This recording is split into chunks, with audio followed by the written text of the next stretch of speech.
a treat, but also kind of scary to go after Sark and then T-Bird. They were amazing. Thank you. Woo!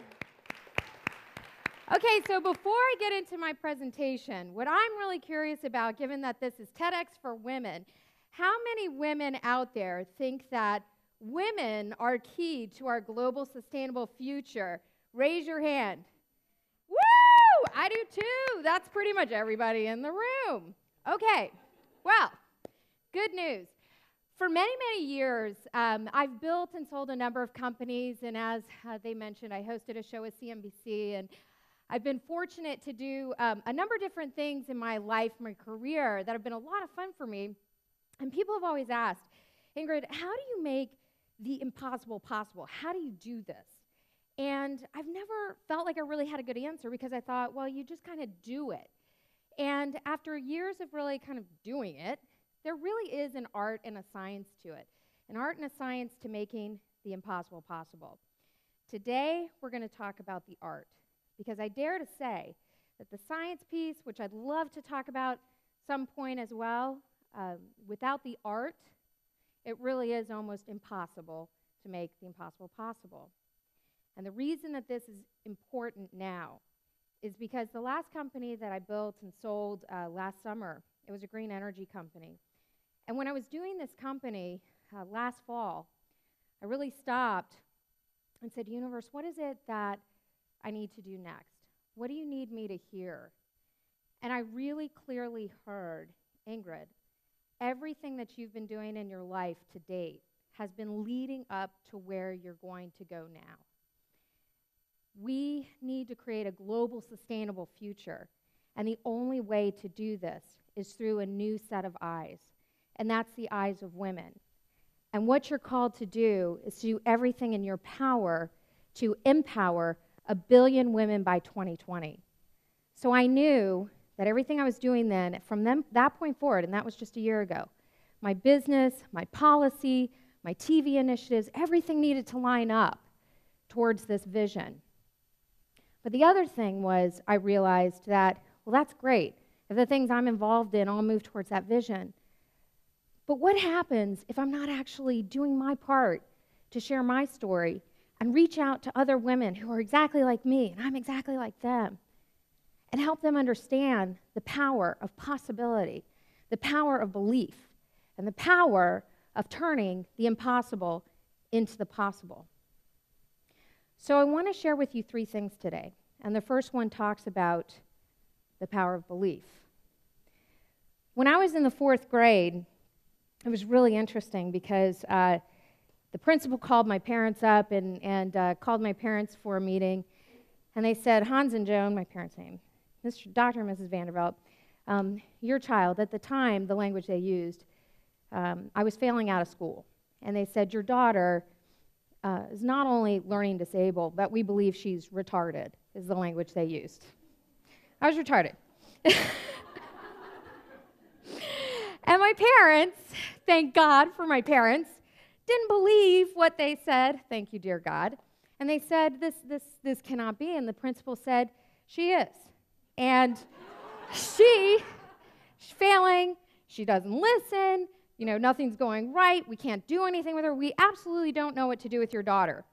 Well, thank God for my blessed parents who said, we do not believe you, and we believe she has possibility. And we believe that there's something else going on here, that if we invest a little bit of time and effort, maybe we can figure it out, and maybe we can actually turn this little girl around. So my parents found a special school, which was many, many miles away from our home, and they somehow got me to go over into this special school. So the school I was in had 4 classrooms in one big room, and I couldn't really hear very well. This classroom, or this school, had 1 classroom per room. Okay, so it was many, many miles away from the house, and my parents went back to the principal and the school board and said, hey, our daughter, we've gotten her over into this school, and if you look at the rules, she lives far enough away from this school to deserve busing to get to the school. And the principal and the school board said, impossible, not happening. She's the only one from this area that's being sent over to that school. We can't afford it. And my parents were thinking, well, how are they going to do it? Because my dad was working, my mom's taking care of all the kids. How are we going to do it?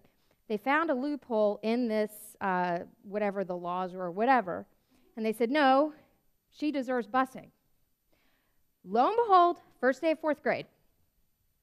Go out my front door, and my parents say, the bus is going to be here to pick you up. So now I know in the 4th grade I'm going off to the special school, okay? Well, now the bus comes and picks me up. And the kids, I'll jump forward and then I'll tell you the story. Kids in school were like, you were the short bus kid. And I was like, actually, I wasn't, because the school had run out of the short buses. So what they sent was a long yellow bus with that fits like 65 people on that thing. And I was the only one on it. And woo, it was awesome.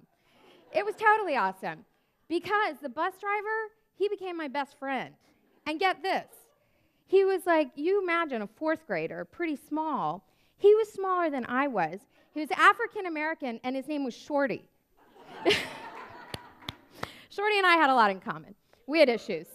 Anyways, so Shorty drives me to the special school on the special bus, and it was, I'll just say, pissing off the school that, my bus is taking all this room and we're blocking it. So they decide I need to have my own special parking space. So what happened was I was the last to arrive at school, just get her in last, get her off, get her, whatever.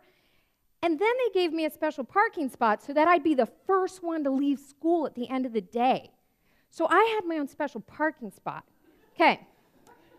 Well, then when I was in school, and the kids were like, oh, this is the special kid, you're special, blah, blah, blah.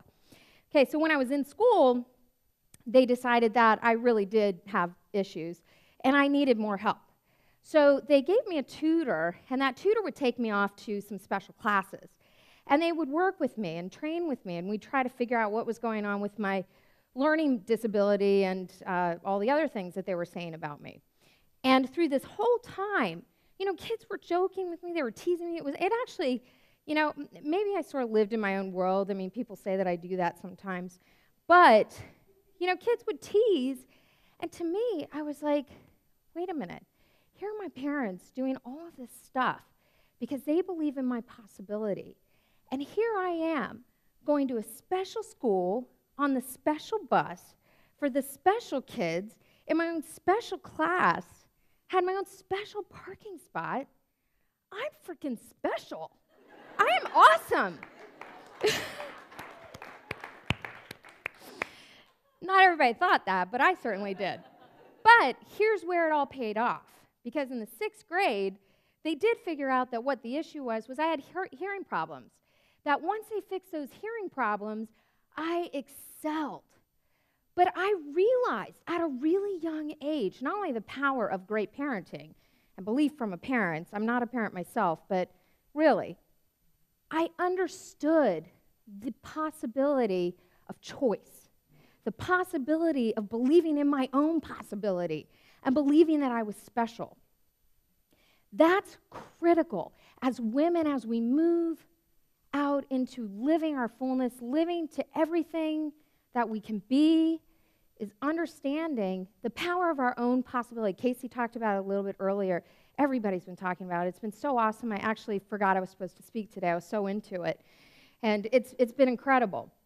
So here we go with another story I want to share with you, though, because believing in the power of possibility is critical to delivering game-changing ideas that are going to change the world and help us move towards global sustainability, certainly help us move towards empowering 1 billion women by 2020.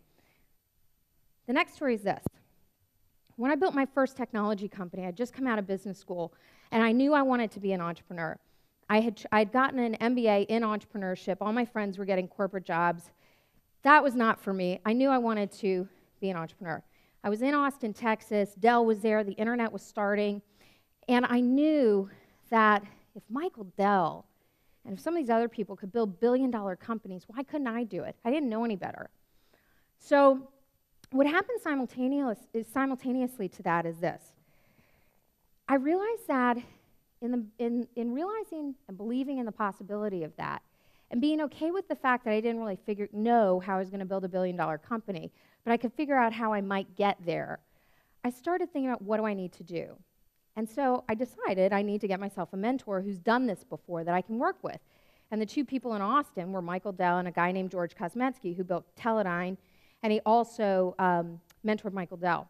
So I decided, since Dr. K, who was in his 80s at the time, had done it himself, had worked with Michael Dell, and he was the benefactor of the business school I went to, that he was a good match for me. So I went to Dr. K and I said, hey, I'm just out of school. I want to build a billion-dollar company. He took me on. The reason he took me on is because I was ballsy enough to say, this is what I want to do, and I'm willing to do whatever it takes to get there, and I don't know how I'm going to do it, but if you'll help me, I will figure it out. And he took me on, but here was the deal. Like I said, he was in his 80s, and he said, Ingrid, I will work with you, but you have to come and pick me up at 4 o'clock in the morning, take me to the Holiday House, which was his favorite place, to eat greasy spoon breakfasts, and the reason is because by 6 o'clock in the morning, I would have to take him back to his office so he could get on one of his many private jets, literally, and fly around the country to go see his companies. So that was the deal, and I took it. So at 4 o'clock in the morning every month, I would go pick him up from his assistant, Patty, take him to the Holiday House, and we would work on the business idea that I had. At the time, the internet was starting to kind of grow in popularity, and I saw a lot of people getting funded, and I thought, gosh, I'd love to participate in that, and certainly I can build a billion-dollar company out of this. Well, long story short, my father ran an artificial intelligence technology company, and that's actually where I get my real geeky side. I love technology, AI, all that stuff. And he and his team had developed a piece of technology that they were using for defense systems. So what they were actually doing is that here in the United States, those big helicopters you see in the news all the time, like in the wars, unfortunately? Well, if the Army thinks something's wrong with these helicopters, they ground them to look at them. Every time they ground them, that costs $300,000. It's kind of like when you take your car in and you're going to spend $100 to have it checked out. Well, in the Army, it's $300,000. So this technology that my father's company had developed was an artificial intelligence-based technology that they would apply to the database of the helicopter while it was running. And it could predict with 97% accuracy what the likely chance was of some kind of fault happening in this helicopter. And this thing, it was saving tons of money for our government and all that stuff, winning lots of awards. And as I was working with Dr. Kosmetsky, and I was thinking, what can I do on the internet? What can I do on the internet? And this stuff was going on with my father's company. And I was like, wait a minute. There's got to be a way to use that same technology and apply it to all those zeros and ones that are flying across the internet and do assessments to do personalization, what we know as today's personalization. Well, long story short, for the next 9 months, I would meet with Dr. Kosmetsky and I'd say, I figured it out. I figured out how we're going to do this. And Dr. K would say, no, my dear, you haven't. Go back, try it again. Dr. K, I've figured it out. The end of 9 months, at that point, my dad had put some resources behind the technologists, making sure we could keep them on board while I was figuring this out. And we were about to hit the wall. The company was going to close. And I was on the flight going back to Austin, Texas, from Tennessee, which is where the technology was based. And I literally did what I do all the time. As people who know me know, I'm deep in meditation. And I went into meditation and I said, God, I need this answer. I really need this answer. If you need me to channel this billion-dollar company, just bring it to me now because I need it. Well, a lightning bolt, literally I'm on that flight, it was like a lightning bolt, struck my arm, started scribbling. Sark was talking about that. Started scribbling it out on a napkin. I knew the minute I scribbled it out that I had hit it. The plane landed, called Dr. K. I said, I figured it out. He brought me over to his office right away. We started patents on it that day. That night, I get a call from one of the guys working with me who said, I've got an investor who wants to hear about it. Can you put this in a PowerPoint presentation, show it to him in the morning? Of course. Did that. Next morning, did the presentation with the investor. The investor sees it, shakes my hand, and leaves. And I said to Mike, the guy who introduced us, what happened? This is the most awesome idea ever. Does he not see what the vision of this is? Didn't have an answer. He calls me later that day and he said, Ingrid, Bill is not going to invest in the company. Bill wants to buy that napkin sketch for $2 million. Now, looking back, I didn't make any money on that company. It did well for a while, but I didn't make any money on that company. Should have taken it. But, thank you. But, long story short, what I learned, and in that process, I told Bill, I said, if you want to participate, you come in as an investor. He came back the next day, gave us $250,000, and that really kicked off that first company for me, and it also earned me my first patent.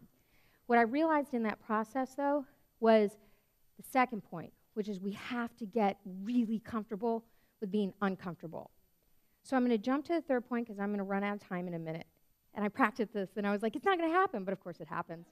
Okay, so here's the third point.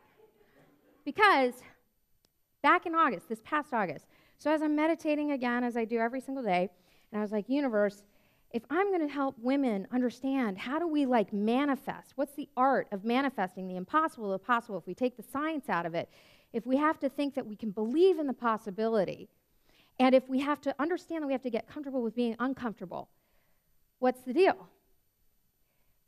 It was like lightning struck again. And it was like the universe said, Ingrid, think back to the biggest deals you've ever done in your life. When you did that deal with Dr. Kosmetsky, how long did it take? 9 months. How many moms are out here? Raise your arms. I'm not a mother, like I said. Someday I'll adopt kids. Or at least that's the plan if my husband will let me.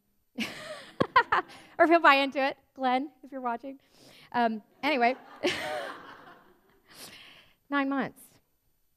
Last year, after I sold my last company, and I was inspired with that idea of how am I going to reach 1 billion women by 2020? Well, I knew then that I had to team up with some of the largest organizations out there that are actively involved with inspiring and empowering entrepreneurs. And how would technology be part of this to help us get there better, cheaper, faster? 9 months later, Dell hires me as their first entrepreneur in residence. Okay. My CNBC show, I'm not a trained television personality. I just knew that if I was going to reach millions of people around the globe, I had to host a television show. I had no idea how I was going to do that. From the time that that idea was born in my mind, 9 months later, actually on my birthday, that show was greenlit. One more idea. Oh, my green company. From the time that the idea was incepted in my mind, 9 months later, it sold. Even my own marriage. I thought my husband and I had been together 10 months. It was 9 months. And I was like, got it, God. Women of all types, we birth babies of all kinds. But I got it. If women are the secret to empowering 1 billion women by 2020, we intuitively know how to do it. If we can believe that we can conceive, if we can believe in the possibility, if we can get comfortable with the uncomfortable of carrying these babies, and 9 months later we can birth them into being, we can make anything happen. So with that, I encourage you, I need you, we need you. As the women earlier today were saying, as women, we need you to step into what you intuitively and already know. You don't even have to do that much work because the natural law of birthing, just that process alone, we understand how to make things happen. And that timepiece, keep it in mind. Whether it's 9 months or some other time for you, that's critical too. And the reason that is critical is because if things, I believe in the law of attraction, but if things happened overnight, we'd never have to believe in the possibility because they'd just manifest. If time didn't matter, we'd never have to learn how to get comfortable with the uncomfortable. So there's time there. And ladies, and guys too, and I'm seeing some of the guys, and we love you, we adore you, I love working with you. Oh, I just love you.